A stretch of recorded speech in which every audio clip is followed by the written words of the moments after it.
Estava lhes dizendo que Marx não ignora a problemática da relação sujeito-objeto na pesquisa. Me referi a algo que pode parecer complicado, e mas eu vou tentar deslindar um pouco com vocês. Que é o fato de o sujeito ter um papel extremamente ativo na pesquisa, mas que quem comanda a pesquisa é o objeto. Quando é que a gente pesquisa?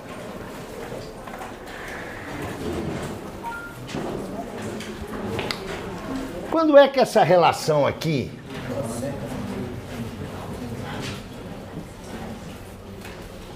de pesquisa se dá?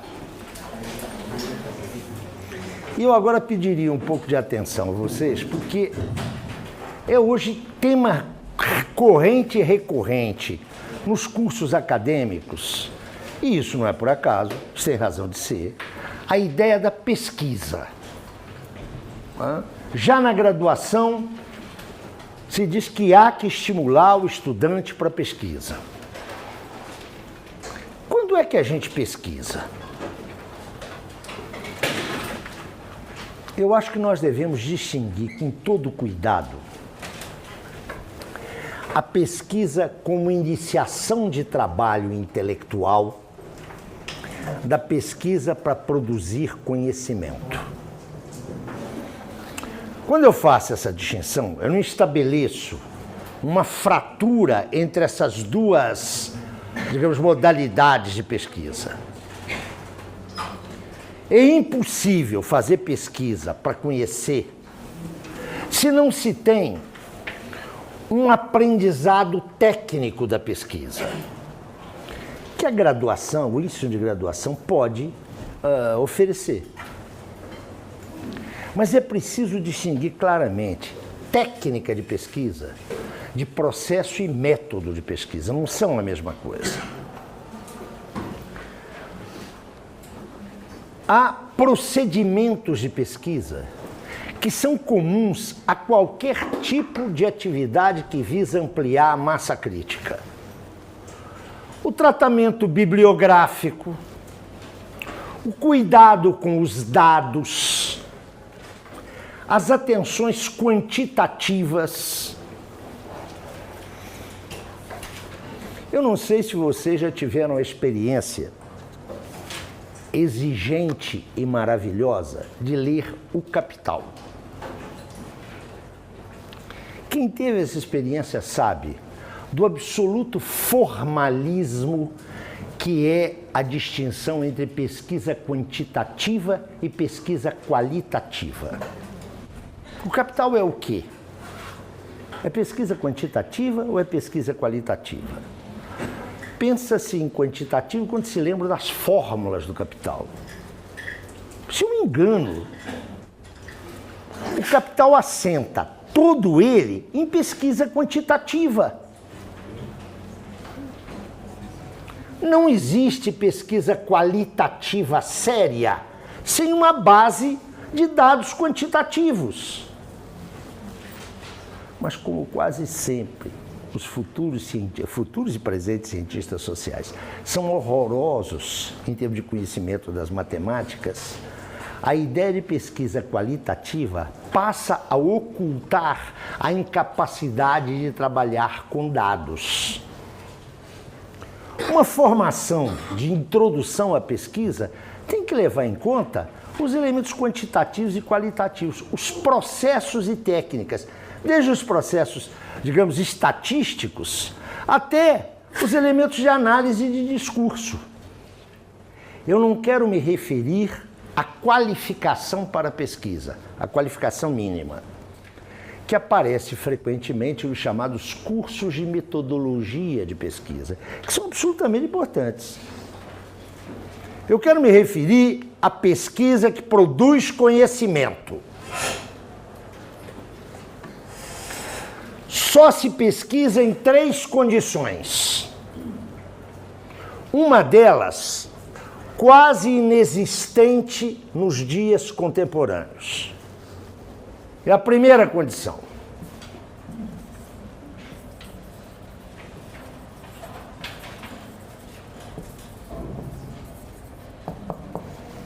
quando não há massa crítica. Quando há um fenômeno, um conjunto de fenômenos, que ou é absolutamente inédito, novo, que ainda não recebeu trato, ou fenômenos que até hoje não mereceram, não necessariamente recentes ou novos, mas que até hoje não mereceram tratamento analítico. Essa hipótese, eu diria que hoje é uma hipótese inteiramente abstrata. Inteiramente abstrata. Há um exemplo que nos ajuda, é um exemplo grosseiro, mas nos ajuda a entender isso. Em finais dos anos 70, princípios dos anos 80, surgiram casos de pessoas que estavam tendo uma brutal redução das suas imunidades e estavam morrendo. Avançou-se no estudo daqueles casos, que eram casos clínicos, e se criou, naquele momento, o fantasma da SIDA, da AIDS. E aí começaram pesquisas. Note, havia ali um fenômeno que parecia absolutamente novo. Quem foi cuidar disso foram, basicamente, inicialmente, citologistas, que não conheciam o bichinho. O conhecimento do bichinho era inexistente, mas para chegar a ele, a esse conhecimento, mobilizou-se conhecimentos já acumulados. Então, a hipótese de fazer pesquisa sobre um objeto absolutamente virgem do trato intelectivo, eu diria que é uma hipótese possível, mas muito pouco provável. Neste caso, faz-se pesquisa. Um segundo caso.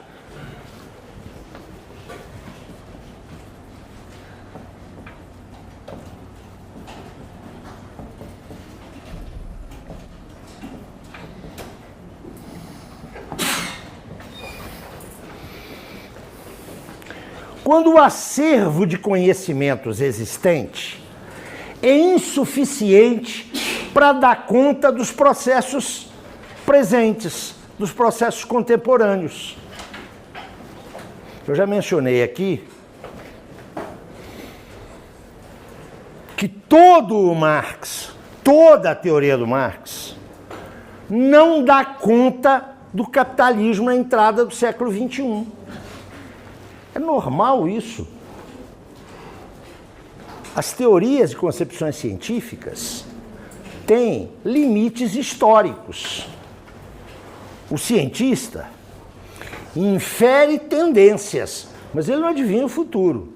Isso é coisa para astrologia. Então, quando há elementos claros de insuficiência, há que pesquisar. Toda concepção teórica e científica é relativa. Outro probleminha para nós aqui, ó, no parêntese.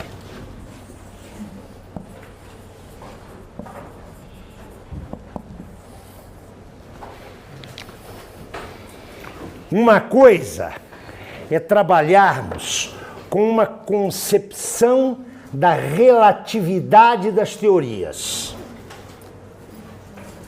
Eu diria que, salvo os teólogos, ninguém supõe que a sua teoria sobre a natureza ou sobre a sociedade está conclusa, está fechada.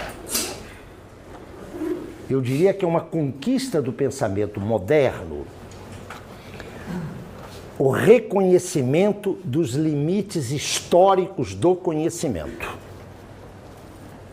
Outra coisa completamente diferente é uma teoria relativista do conhecimento.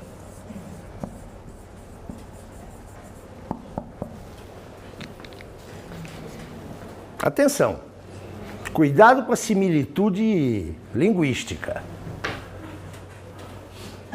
Eu estou convencido, vou dar um exemplo do meu horizonte teórico, mas vocês podem universalizá-lo. Eu estou convencido que a teoria social de Marx, tal como ele a construiu, chegou ao fim da sua vida, não dá conta da realidade do capitalismo contemporâneo. A teoria de Marx tem um limite histórico. Marx não conheceu o fenômeno do capitalismo monopolista. Marx morre em 1883. Sua cabeça continuou produzindo até os últimos anos da década anterior. Eu diria que o último texto significativo de Marx é de 1875. Isso é polêmico, alguns vão até 1881. Mas não importa, o que importa é o seguinte. Marx não conheceu o capital monopolista moderno. Não conheceu. Isso é um limite. É preciso avançar as investigações. Esse é apenas um exemplo dos vários que a gente pode extrair de Marx.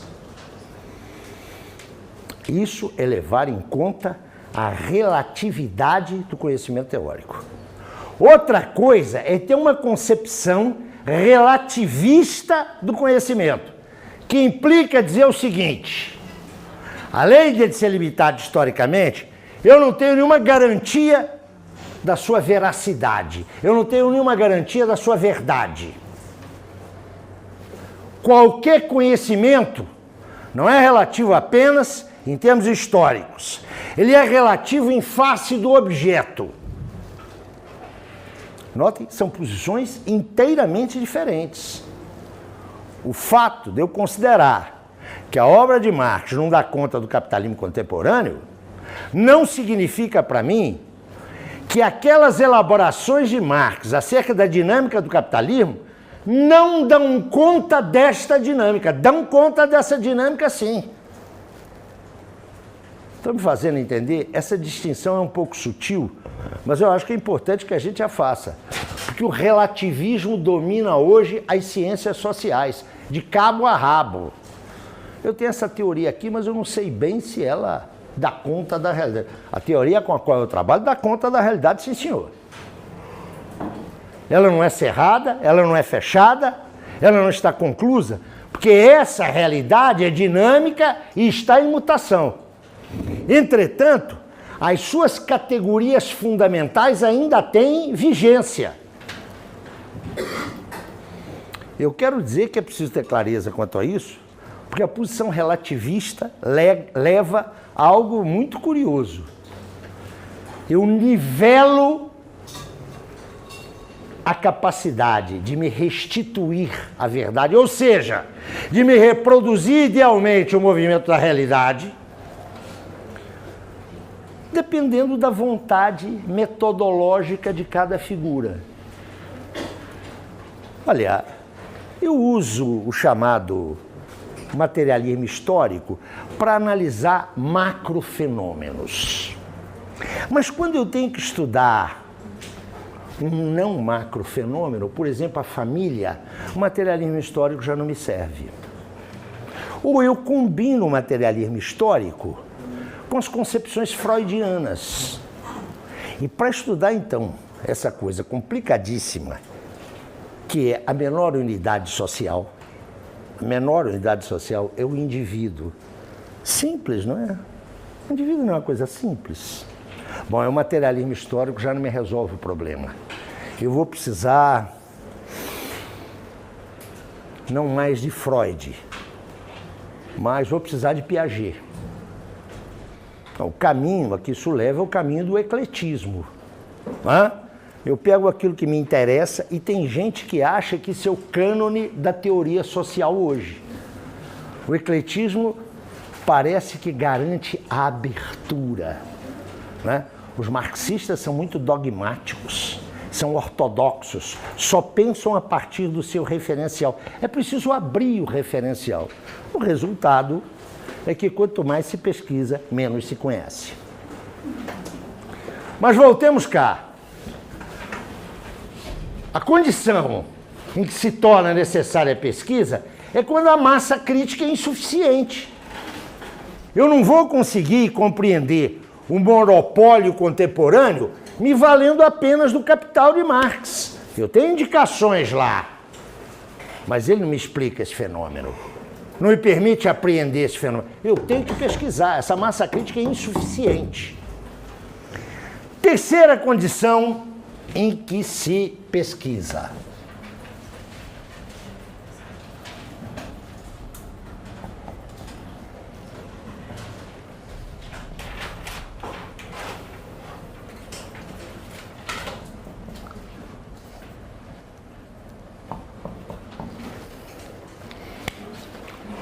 Eu estou chamando aqui de massa crítica ao conhecimento acumulado. Quando eu tenho uma massa crítica mistificadora, que não me leva à reprodução ideal do movimento real.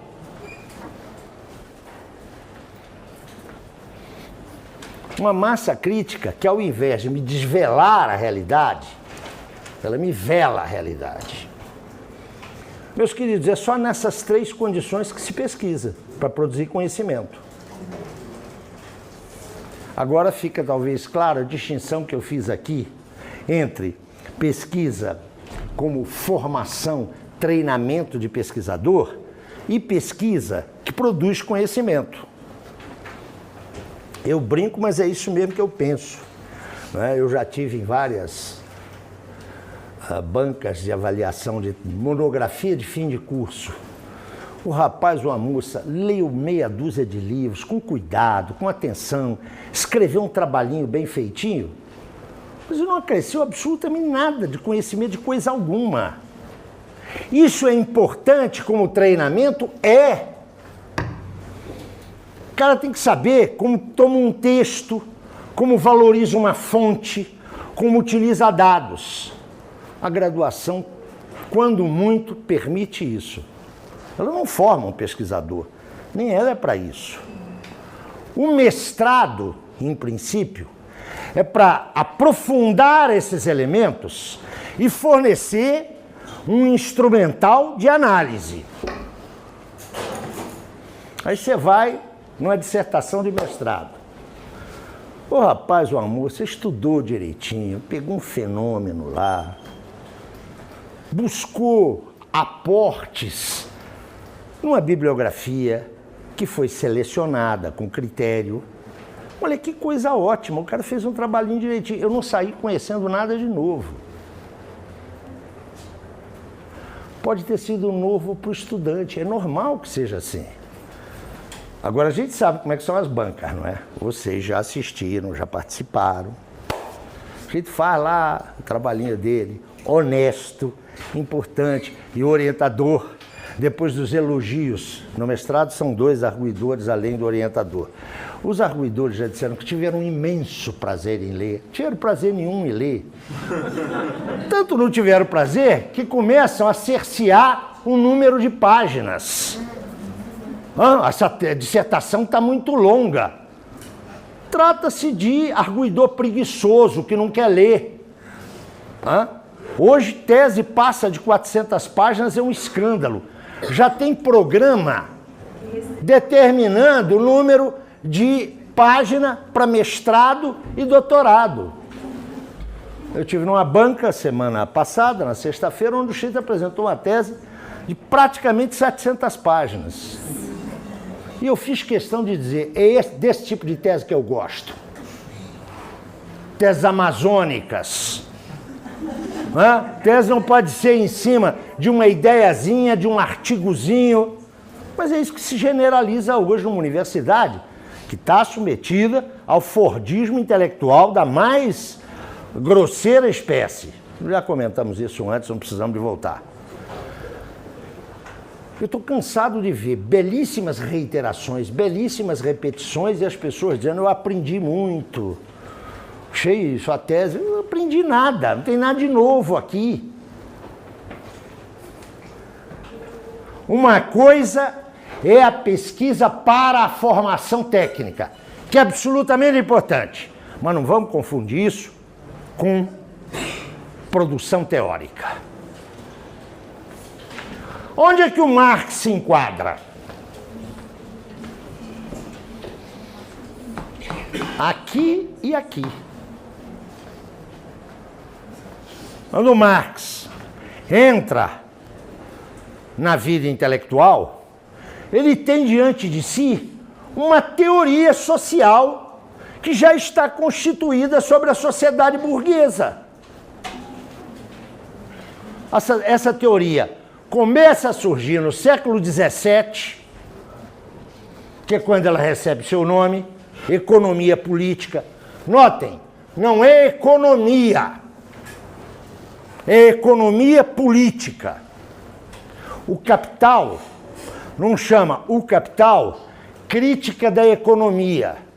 Chama-se o Capital crítica da economia política. Não pensem que isso é uma coisa menor, não. Nós vamos ver isso logo em seguida. É algo decisivo. Marx começa a escrever quando tem por trás de si dois gigantes que já formularam as linhas gerais de uma teoria social dessa sociedade. Um sujeito chamado Adam Smith e um sujeito chamado David Ricardo. Um que publicou o seu livro em 1776 e outro que publicou o seu livro em 1817. Então notem, Marx não começa do nada. Ele tem diante de si uma massa crítica que ele considera insuficiente. Mas ele não considera apenas insuficiente. Ele considera que, ademais de insuficiente, ela, ao mesmo tempo em que revela muito do movimento real do objeto, o objeto de Marx é a sociedade burguesa. Em Smith e em Ricardo, e não só, estou simplificando, estou me referindo apenas aos dois maiores. Diz, olha, ali, esses caras apanharam tendências significativas dessa sociedade. Reproduziram idealmente muito da dinâmica dessa sociedade, mas também esconderam. Não porque quisessem, não por safadeza ou desonestidade, porque as condições sociais e históricas em que eles escreveram ainda não permitia a visão da natureza dessa sociedade. Eu vou me deter um pouco nisso, porque aqui está um dos mais importantes princípios teórico-metodológicos de Marx. Smith está escrevendo no ponto de arranque da Revolução Industrial. Ele está escrevendo no nervo mesmo de um processo muito mais amplo que constituiu a Revolução Burguesa.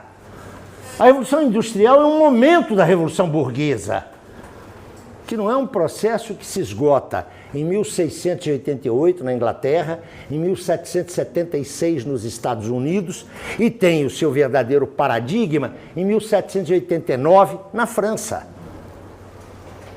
Atenção, a Revolução Burguesa é um processo plurissecular que se engendra a partir dos séculos XV e XVI, com a chamada Revolução Comercial, e vai ganhar densidade precisamente no século XVIII, quando o grupo de mercadores que enricou controlando a circulação de mercadorias, seja o conjunto de mercadorias trazido do Oriente, olha os empórios comerciais, o norte da Itália, pensem depois em Lisboa, depois nos Países Baixos. Quando esse grupo de mercadores que sai das entranhas da sociedade feudal, enrica, fica rico e passa agora a buscar o controle não da circulação de mercadorias, mas da produção das mercadorias. E a Revolução Industrial é essencial para isso. Smith está escrevendo da Inglaterra, embora ele seja um escocês, em 1775. inquérito sobre a riqueza das nações. Ele está percebendo, e ele é um partícipe ativo, é um defensor desse processo, ele está percebendo que surge uma nova sociedade. Ele está percebendo que surge uma sociedade que tem um jeito de produzir riqueza social que é novo.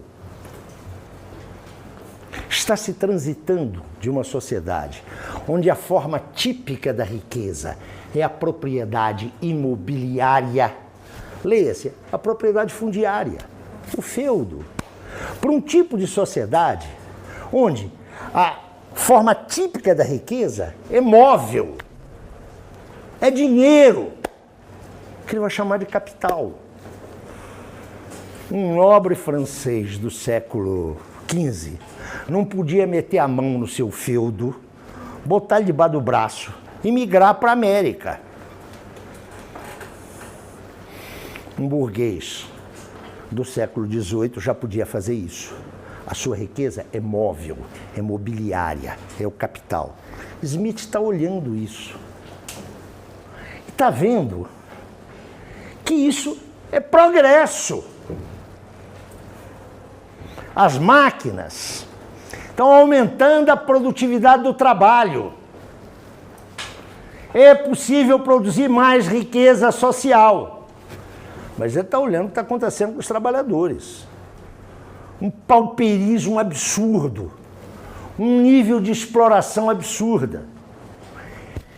Smith é um pensador extremamente honesto. Ele diz, olha, eu estou vendo tudo isso, isso é uma barbaridade. O que permite o crescimento dessa produtividade é a divisão do trabalho dentro da fábrica que está nascendo. Mas essa divisão mutila os trabalhadores. Ele está vendo isso e ele não esconde isso. Ele diz, olha, isso aí são as dores do parto de uma nova sociedade. Quando essa forma de produzir riqueza se generalizar, os ganhos serão de todos. O cara está sacando o que está se passando ali e o está dizendo honestamente. Mas ele precisa de encontrar um jeito de conciliar a anarquia absurda daquela produção e aquela forma de exploração. Ele está dizendo, olha, está surgindo aí uma coisa chamada sociedade civil, que é o mercado. Vocês estão muito espantados porque no mercado cada um vai para atender os seus objetivos pessoais, privatistas. Mas tem uma mão invisível que transforma essa busca privatista de interesses individuais no bem-estar de todos. É uma mão invisível que equaliza os efeitos do mercado. Vocês já acham que Smith era um safado que inventou isso para se desculpar do pauperismo que ele estava vendo? Não. Ele estava convencido, isso é um pressuposto da sua teoria, da existência do direito natural que garantia a cada homem o direito à vida e o direito à propriedade. Olha que coisa engraçada. Smith descobre coisas essenciais sobre a sociedade, mas ele tem umas lentes filosóficas que acabam por deformar aquilo que ele está descobrindo. Ricardo publica a sua obra em 1817. Smith era um professor universitário. A disciplina que ele lecionava era filosofia moral. Olha que coisa fantástica. Ele está dando bases científicas à economia política. O estudo do Smith é uma primeira expressão de teoria social. Economia política para Smith discutia os tipos de propriedade, a relação dos indivíduos com essa tipologia da propriedade, e discutia a propriedade que estava ganhando dinâmica, a propriedade do capital. Ele está ali no coração mesmo da Revolução Industrial. Então ele vê o seguinte, que aquela produtividade gerava uma riqueza que era distribuída sob a forma de renda fundiária, sob a forma de lucro e sob a forma de salário. Vocês sabem o que o Smith está descobrindo? Muito antes de Marx, as classes sociais, o proprietário fundiário, o burguês e o operário. Ele está discutindo como é que se faz a tributação, como é que o Estado deve controlar a tributação. Ele está discutindo o comércio entre as nações, está discutindo o câmbio. É isso que os economistas que saem formados aqui hoje discutem. Eles discutem classe social, eles discutem estruturas governamentais. Nequinha. A economia política do Smith não tem nada a ver com a economia que está aí. Aquilo que é economia política no Smith é, em geral, uma cadeira de 6 meses num curso de 4 anos. Nós vamos ver como é que chegou a isso, para poder entender o Marx. A crítica do Marx não é a economia. É a economia política e aquilo em que ela derivou. Agora notem, qual é a posição de Ricardo, que está escrevendo em 1817? O processo de industrialização e de urbanização que a Revolução Industrial trouxe consigo já está começando a se consolidar. Agora, os trabalhadores, os operários, não são apenas mais aquela massa que sofre do pauperismo. A gente estuda a Inglaterra dos anos 10 para frente e vai descobrir o movimento ludista. Deveríamos falar ludista, porque tem esse nome em função de um tecelão chamado William Ludd, escreve-se Ludd, que disse aos trabalhadores: a nossa miséria, os responsáveis são as máquinas. Vamos quebrar a máquina. E esse movimento sacode a Inglaterra. E foi reprimido duramente. Os trabalhadores aprenderam. Logo, logo descobriram que os seus inimigos não eram as máquinas. Era a utilização econômico-social das máquinas. Ricardo está vendo nascer o protesto operário, que Smith não viu.